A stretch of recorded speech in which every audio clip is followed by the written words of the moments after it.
Alright guys, BLM here, back with a new video, and here we are finally back talking about a new season of Survivor US, and here we will be doing my cast assessment for Survivor 42. Now, like all my cast assessments, obviously we'll be running through the players one by one, and eventually I will be picking my winner pick for the season. But before jumping into that, I do want to give some general thoughts on Survivor 42 first here. Which, in terms of the cast, I do really like this cast. I feel like this is a pretty likable cast in the same way that Survivor 41 seemed to be a pretty likable cast beforehand. Seems like an interesting mixture of people. I feel like this cast in particular feels like it containing some people that don't feel like they would normally have been cast on Survivor had this been before the diversity mandate. I feel like that could lead to some interesting dynamics. Like most recent Survivor casts, it does seem like most people are there to play. And really, in general, I do think recent Survivor seasons have in general had very strong casts. Anyway, that's really probably been the strongest element of recent Survivor seasons. So in terms of the cast as a whole, I think they're going to bring good TV. I think they're going to play hard.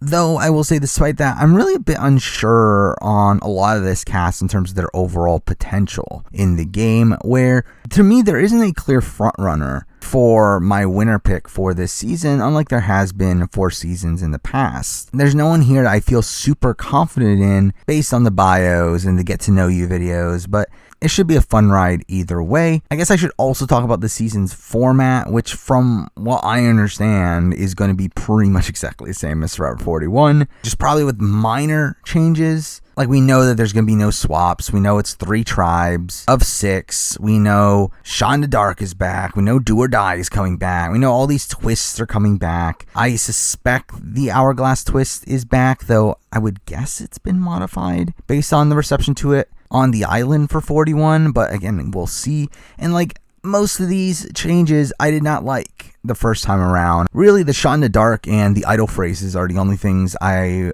didn't hate out of the changes from 41, and to know that pretty much all that is back for 42 is a bit worrying, especially considering I do feel like they didn't play out in the worst possible ways in 41, and they could play out worse in 42. So again, I do have question marks in terms of the format, but hopefully it doesn't end up being a major hindrance on the season. Now, those are most of my general thoughts. Now let's run through the cast from beginning to end. I guess we'll go in chronological order. And with that, we are starting off with Chanel, who to me coming into this has a lot of positives. I think she's kind of like the perfect age for Survivor, being 29. Again, not young enough to the point where you don't have as much life experience and you are probably not going to be respected by your peers, but also still at age that I think you can relate to most of the people out there. Also seems to be pretty intelligent, has like a white collar job, talks about how Kim Spradlin is the player that she's the most like, and all those things are pretty positive. Obviously seems to be a massive fan of the game, talks about how she's good at crunching numbers. All this stuff is really, really good.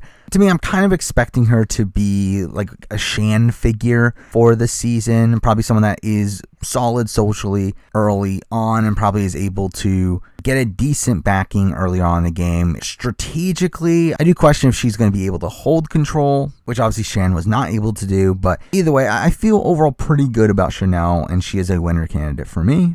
Next up, we got Daniel, and I will say right off the bat, I was feeling really terrible about Daniel. He really just felt to me as a slightly older version of Jacob Derwin, and to be fair, it seems like he even knows that he is a older version of Jacob Derwin and has that potential downside. But I will say that after watching his get to know you video and seeing him actually talk, I feel like there could be some potential with him. I feel like there is some potential David Wright upside for him in terms of if he's able to make it through those first few rounds. I do think he could be a pretty likable figure later on in the game, and I feel like once he makes the merge, he should be in a decent spot to try to maneuver through there. And while again, he does seem like a likable guy, one that probably is gonna struggle with making it to the very, very end. I mean, I will say I'm probably higher on Daniel now than what I was beforehand. I mean, he's obviously a massive fan of the show, but at the end of the day, again,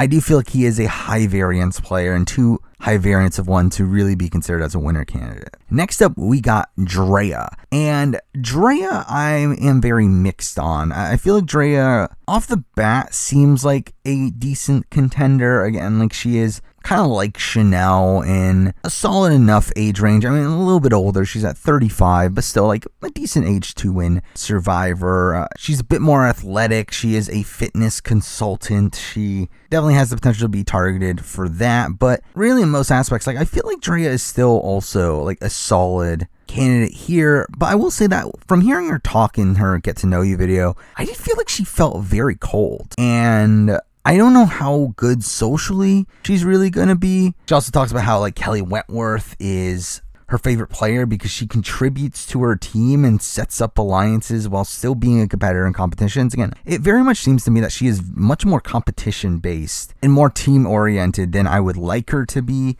I don't know if she would have the killer instinct in the grand scheme of things, so because that's not a winner candidate for me. Next up, we got Hai. Another person kind of in a perfect age range for the show, 29 years old. He's a data scientist and talks about how he bought his first home at 24 and paid off all of his student loans and everything. Like, he seems like a pretty successful person, a pretty intelligent person. Talks about how he wants to play like Parvati, but is probably going to play like Aubrey, and I feel like that's probably a decent read for him. Again, the fact that he is aware enough to recognize that he probably won't be able to play like Parvati. And really, I just got really good vibes from him in his Get to Know You video. I do really feel like he comes off as someone that could potentially be a very well-rounded player in all three facets.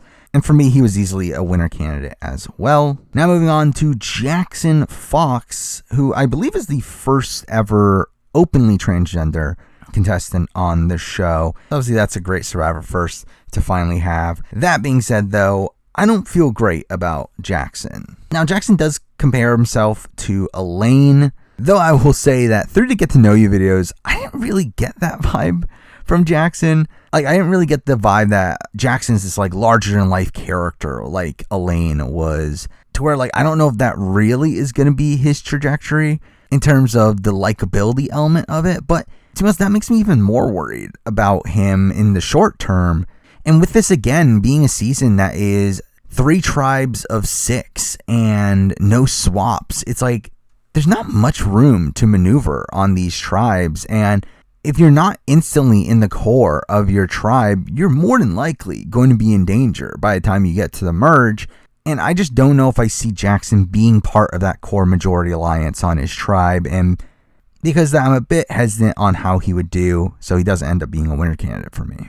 Next up, we got Jenny Kim, who I know I've seen some people on like Twitter talk pretty highly of Jenny Kim. However, I will say I don't think she's going to do well. I mean, to me, she's probably the casting choice on here that I'm probably the most confused by, where like watching her Get to Know You video, like she really just didn't do much for me. Like, I still don't know if I have that good of a read on Jenny personally, even after reading her bios and watching her video. And like, I really don't feel like she's talked much through those about how she's going to play the game.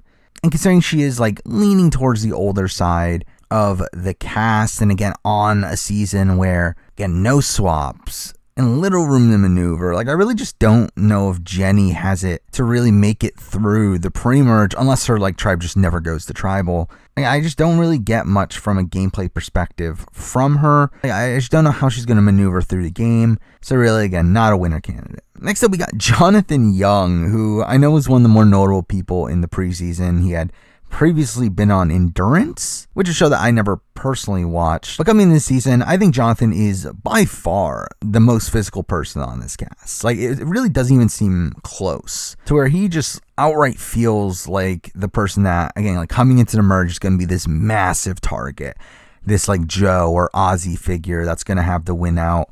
And nothing really dissuades me from that from reading his bio or watching his video. Like, he openly talks about how he wants to win the most challenges in the history of the show. He talks about the survivor he'll play the most like is Ozzy. He talks about how his athleticism will help him greatly in challenges. He does talk about how he's going to be a provider for his tribe. Like, he very much just feels like this Ozzy figure. Now, that being said, I do feel like he has probably a bit more self-awareness, it seems like, than Ozzy. Like, he does seem like a bit of a douchey figure, but seems to know that and plays into that. Like, I do think he is someone that is going to be fun in the confessional. Maybe like a more self-aware version of Chris Noble. Maybe that's the road we're going for. But like, at the end of the day, like, again, I still don't see him doing well. Like, even though he might be more self-aware than these other figures in his archetype, I still think just being in his archetype is not the type of person that is going to end up winning a season, especially on a cast like this, which I will say just in general feels like a less physical cast, and with Jonathan by far being the most physical of that bunch, I do feel like he is just such a massive target, being primed to be taken out either late pre-merge or early merge, and because of that, again, I just can't see him winning. And with that, we're moving on to another one of the more physical people on the cast. We're moving on to Lindsay, who, again, like on paper, has a good resume here. Again, 31 years old, dietitian, runs a business, seems to know the game. Again, like I think on paper, there is a lot to like here. However, there's a couple major knocks. One, that she does talk openly about how loud she is. And usually when someone talks about how they're loud, that's usually not a great sign for them being liked while out there. But also, I feel like she also comes off as super intense. I'm just watching her get to know you video. Like, she just seemed super, super intense there. Mixing those things in with the fact that she is, again, like one of the more physical people on this cast, I just don't feel like she is primed to be winning this season. That being said, though, I do feel like part of her does kind of remind me of like a Morgan Ricky, who is someone from Ghost Island that like I did feel like had a lot of potential. Like, while she was a relatively early boot, kind of gets screwed over by Swap and was in a solid position before that. And like, I don't know, like for all I know, like Lindsay could fall into a similar position to that, to where maybe she would have a lot of potential in the game. But like, as of right now, I do feel like there are enough red flags for me that, again, I can't really have her as a winner candidate. Next up, we got Lydia, who I will say that from what we've seen so far, I do like Lydia, but I don't think Lydia is doing well on this season. Lydia very much reminds me of Sophia from the Circle US Season 3, and I would have never told you that Sophia was someone that was primed to do that well on Survivor. I mean, Lydia to me feels like someone that is probably going to be a relatively early boot. Again, on a season with small tribes, no swaps, I feel like there's very little room to maneuver, and I just don't know if I have much confidence in Lydia being part of the initial majority to allow her to skate on by. Also, she is pretty young. Again, she is 22, one of the youngest people on this cast. I feel like that might be a hindrance on her bonding with some of the other people on the cast, considering, again, how much older this cast is as a whole. Where, again, she is 22. I believe the next oldest person on her starting tribe is 29. And she's also on a tribe with Jenny and Mike, who are much older than her. So again, like, I just don't know how good of a starting position she's given here either. Like, I don't think she's someone that doesn't have any potential. And she seems like a fan of the show. She likes Suri, so I mean, that's always good. I feel like she is probably one of these players that, again, if you allow her to get to the merge, she's probably able to do some work at that point. But I just don't feel that confident that she's going to be able to make it there. So again, not a winner candidate. Next up, we have Mariah, which very much surprised me at that being how you pronounce her name. That was not what I was expecting. But Mariah here is a very interesting figure here to me. She is 47, again, kind of on the older end of things. But really, outside of that, I feel like she does seem to be pretty well-rounded. She does also talk about having emotional intelligence and being able to read people. She does seem to be a fan of the show. Talks about how she's going to be a mix of Angelina and Tony. She's a stay-at-home mom, and I do worry that she's going to be lumped into that kind of like emotional mom stereotype, the like Dawn Meehans of the world. But I am hoping that she's able to kind of avoid that and kind of end up being more of like a Tiffany from Survivor 41, kind of someone that's a bit more snarky and through that not really have that problem in terms of perception there. Problem in terms of her perception there. I actually do kind of feel good about Mariah. However, again, like I do feel like she is still a high variance player, one that could very much be a relatively early boot, again, especially on these smaller tribes. But like I kind of have more confidence in her making it through that section of the game than I do with someone like a Lydia or someone like a Jenny. Or Mariah just seems like someone that would click more with the majority of the cast, and through that, again, I'm feeling better about her than the other ones, but it's still too high variance to keep as a winner candidate. Next up, we have Marianne, who, I'll be honest, like, coming into the preseason, I really didn't think much of Marianne. I was kind of a bit underestimating her, but, like, after reading her bio and watching her get to know you video, I actually feel pretty solid about her.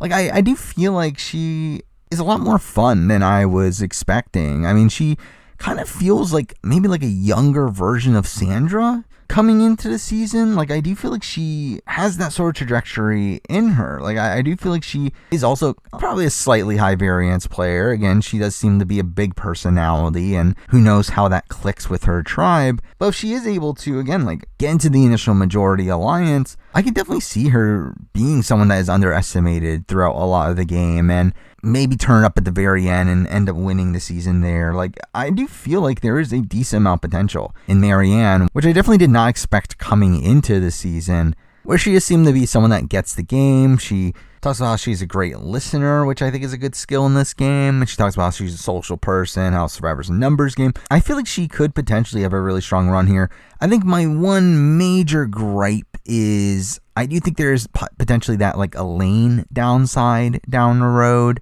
of, like, being too likable to where you're going to be cut towards the end game, especially because, like, I do think Survivor has evolved to the point where coming to the merge, it's really these social threats that really become these big targets during the early to mid-merge section of the game, as we saw on 41 with people like Deshaun and Evie being targeted over someone like a Danny. I do feel like Marianne could fall victim to that sort of mentality. And again, like, she isn't someone that I'm considering as a winner candidate, but I do feel like there is a lot of potential upside for her. But again, not someone I'm picking as a potential winner. Next up, we're moving on to Mike Turner, who I would say, just through watching his Get to Know You video, I love Mike Turner. He seems like he's going to be such a fun character, and seems to be someone that is going to play the game pretty hard. Like, to be honest, like, there's a lot of Tony that I see in Mike Turner. Obviously, an older version of Tony. Like, he is 58. I believe he's the oldest person on this cast. But again, like, Mike seems to be someone that's going to play hard, seems to have a really fun energy around him.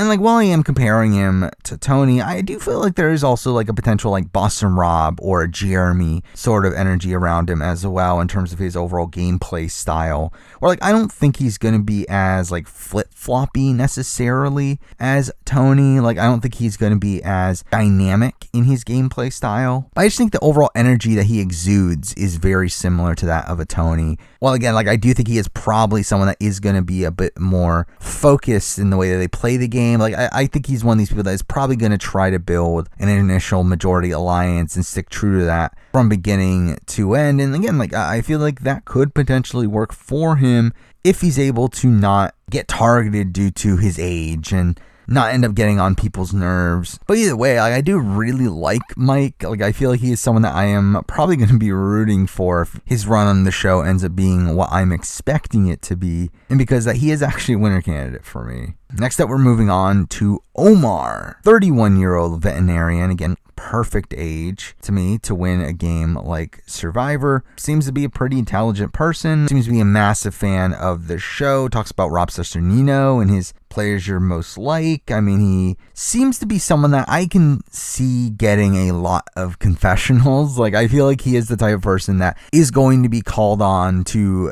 give analogies, especially with him being this, like, exotic animal veterinarian. Like, I feel like he is also going to have a lot of analogies to bring up there, to the point where I believe he's already bringing up analogies in his pre-game interviews. Like, I feel like he is someone that is for sure going to get a decent amount of screen time, and I feel like he is someone that is also going to be playing the game pretty hard. Where again, like, the list of people that he names as his favorite players, and you got Rob Cesternino, Sari Fields, Tyson Apostle, Natalie Anderson, Kim Spradlin. I mean, that is a really strong grouping of players, and really outside of maybe Kim Spradlin, like, a very cutthroat group of players as well. And, like, I do see that being the way that he ends up playing here. I do feel like he's another one of these people, though, that I can see him being looked at as too likable in the end game, to where I do think he could potentially be targeted, do that, and potentially have to go on like a idol run or immunity run. And I could see some, like, Rick Devens potential in his end game. But overall, I do feel pretty good about Omar, actually. and he ends up as a winner candidate as well. Next up, we're moving on to Roxroy, who, again, it's kind of humorous that we finally actually get to see him, considering he was the only person in the preseason that we did not know exactly what he looked like. Yeah, Roxroy is someone that, like, I didn't have a great read from him based just solely on the bio. He didn't seem that into the game, but then I watched his Get to Know You video, and I liked him a lot more, to the point where I'm actually, like, decently high on Roxroy at this point. Not that he's going to be my winner pick. Again, he's not really in winner contention to me, but I can definitely see some potential upside in Roxroy, where he does seem to know the game. He does seem hungry to win the game. He is, again, like, slightly on the older side of things, but not to a point where I think it's going to be a major detriment. Like, overall, I feel okay about him. Again, like, not overly great, but he seems fine. I do find it weird, though, that he compares himself to Cochran. That's the player he's the most like, which, again, not exactly the first person that comes to my mind when comparing him to someone else, but he seems interesting. Like, I'm definitely interested in seeing how he is as a TV character as well. But again, as a player, like, not quite enough to be a winner candidate. Next up, we got Romeo, and I will say, Romeo feels like a bizarre casting choice to me. Like, Romeo to me feels like someone that would not have made the cast before the diversity mandate, where, like, I don't feel like we've seen someone like a Romeo on Survivor before. And through his appearance here kind of feels a bit jarring. And as a whole, like, I'm kind of just mixed on him. Like, I'll be honest, like, initially I didn't get the greatest read on him, to where, like, I could have definitely seen him being one of the first few boots, just kind of being, like, a bit of an outlier on the cast. But then, like, it does seem like he is a pretty big fan of the show. I didn't mind his Get to Know You video. But really, as a whole, I don't have that great of a read on him. I think him and Jenny are probably the two that I just don't have the greatest reads on in terms of how they're going to do. And really, at the end of the day, like, I don't really see Romeo doing that well. But again, like, I don't feel like a lot of these people are going to do well on the offset, to where, like, obviously some people have to do well. I don't know. Like, Romeo could be one of these people that squeaks on by. I didn't like his answer of that there's no one that's played the game like I have, which to me always screams out a level of narcissism, especially considering he is a fan and he knows the show. So it's like, at the point where you know the show, you've watched a billion seasons, and you can't think of a single person who's played the game like you're wanting to play it. I feel like that's a bad sign for him being a bit overconfident. But again, like, I just don't have that great of a read on him, and through that, not really confident to put him as a potential winner candidate. Next up, we got Swati, who is 19 years old, the youngest person on this cast, even younger than the 3 20-year-olds that we had on Survivor 41. And just like them, I don't feel good about Swati. Again, she's just so young. I mean, 19 on Survivor, especially on a cast that is mostly older. I just don't think it's a good sign for her. And I think Survivor 41 even cemented that even more, that no matter how much life experience you have by the age of 19 or 20, I just think you're going to be outclassed by a lot of the people older than you. Where Swati, like, again, I don't see her doing that well here. Not saying that she's going to be an early boot, because again, like, I think she's probably in it for a potential long haul. Like, I think kind of like a Liana, I think that's kind of the trajectory I see Swati going on. Probably someone that is probably going to make the merge, and then beyond that, probably be like either a mid-merge boot or someone that is probably dragged to the end as a GOAT. Like, I feel like that's kind of what I'm looking at it with Swati, where, like, I just don't see her having the life experience to really outplay a lot of the people on this cast. And then also, I think there is going to be an element of it just being hard to gain the respect of these people so much older than her for her to win an eventual jury vote. So obviously that's an issue there. Again, overall, like, Swati, again, like, is someone that I could see doing well, like, 10 years down the road, but at the age of 19, really don't have much confidence in her. Not a winner candidate. Next up, we're moving on to Tori, and this one is a very weird one, considering I know Tori from Sequester. She was on Sequester season 3, now on Survivor, and I don't feel great about Tori. I mean, to me, like, the bios, the get to know you videos, like, that sort of stuff is completely irrelevant for me with Tori. Again, I've seen her literally play this whole strategy game in the past, and she was good-ish on Sequester. Again, she does have a decently long run. She was someone that ends up being a pretty central figure within a majority alliance at a point within the game. That being said, she is someone that was instantly targeted right off the bat and was in a lot of danger early on in the game, and she ends up losing the game at the end through some really bad reads on the game. That being said, I mean, she is a somewhat well-rounded player. Again, she is good physically. She is very social. Again, I think kind of to the point where it can annoy some people, but again, she is very social. And she does have a strategic mind. Again, potentially had some bad reads and made some poor strategic decisions at points. But again, like, she is a well-rounded player on paper. But I will say that through seeing her on Sequester, I don't feel great about her on any given season. To where, to me, I just feel like there are enough downsides, particularly around her strategic ability in the game, that would make me very much question if she can pave a way for her to actually get to the end. Like, I do think Tori is someone that could very much win a jury vote. I feel like she is someone that is potentially going to be a big threat in the game, but I just don't have much confidence in her being able to manage her threat level and navigate through the game in order to win the game, and because that, again, not a winner candidate for me. And finally, the last person on the cast, we do have Zach. And I was like, Zach, to me, coming into the preseason, was actually going to be one of my top contenders. And like, reading his bio, it was pretty strong. But then I watched his Get to Know You video, and to me, he just comes off as so schemy to me. I mean, there's just so much Adam Klein resemblance there between him and Zach. And to be fair, Adam Klein is obviously a winner, so obviously that's a good sign.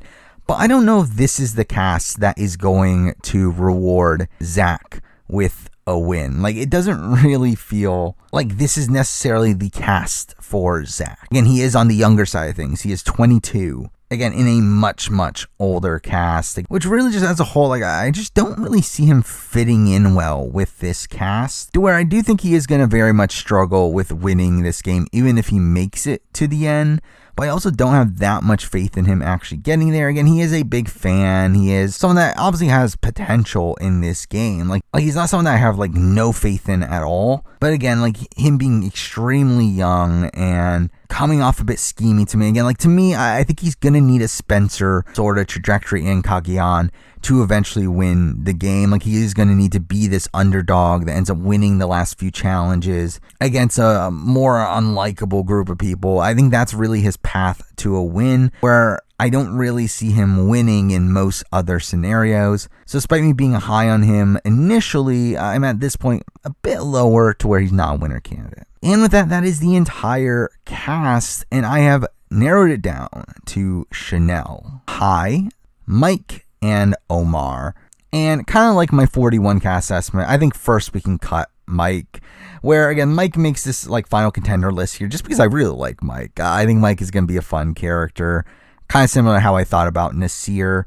That being said, I do feel like Mike probably has more game potential to me than Nasir, but still, I feel like there's enough downsides there to where I can't really keep him on this list. After that, I'm probably going to cut Chanel. I mean, I do really like Chanel from what I've seen. And really, my gut does tell me that a woman is probably going to win this season, especially considering they haven't seen 41, so they're under the assumption that a woman hasn't won in a while, and I feel like that might play into the jury wanting a woman to win. But I also just naturally gravitated towards the other two a bit more. So again, I'm going to cut Chanel. And that leaves us between Hai and Omar. And this is kind of a tough one to me, considering Hai is probably the person I'm the highest on based on the mix of bio and Get to Know You. But Omar is someone I'm still also relatively high on. And Omar was also my like initial gut winner pick when I first saw the cast from Redmond all those months back. And I think they're both kind of on a similar level in terms of my opinions on their overall potential. However, for my winner pick, I think I'm going to go with Hai. And to me, it is very, very close. To be honest, I don't really have that great of a reason outside of just, I feel like Hai screams out to me as a bit more well-rounded in the grand scheme of things. And I feel like overall his Get to Know You video just clicked with me a bit more than Omar's. That being said, I do really like both of them. Again, Omar is someone that is very openly a fan of the game and talks about all these people that he really likes. Again, I could see myself rooting for Omar. But again, for the sake of my winner pick here, I feel like I have less flaws with Hai, to where I think Hai is more locked in to have a longer run on the show, and also just seems to be a more well-rounded player. So that is who I'm deciding to pick here. But there we go. I mean, that is my cast assessment for Survivor 42.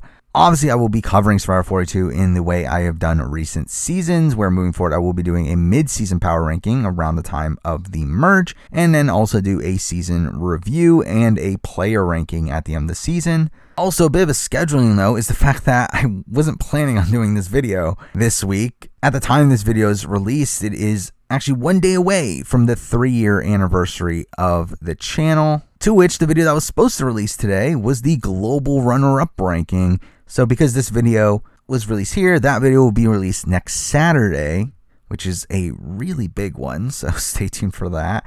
Also, as always, if you want to keep up with my thoughts on Survivor 42 as the season goes along, you can follow me at Twitch, at twitch.tv/TheMarianne where I will be talking about every episode, hopefully around 11 o'clock Eastern Time every Wednesday. That is currently the plan, so you can check that out. I'd also like to thank everyone that watches these sort of videos, as the channel did recently pass 10,000 subscribers. Probably the largest milestone I could see the channel realistically hitting at this point. But again, thank you to everyone stuck by the channel to allow the channel to get to that point. And really, I don't plan on changing much moving forward. Still going to do similar sort of videos down the road. Obviously, we got a lot of shows going on right now. We got Celebrity Big Brother, we got Australian Survivor, we got The Amazing Race, we got Big Brother Canada 10 coming up, we got Challenge All-Stars 3 not too far away, we got probably a Circle season at some point. We got a lot going on, so stay tuned for videos on all those things.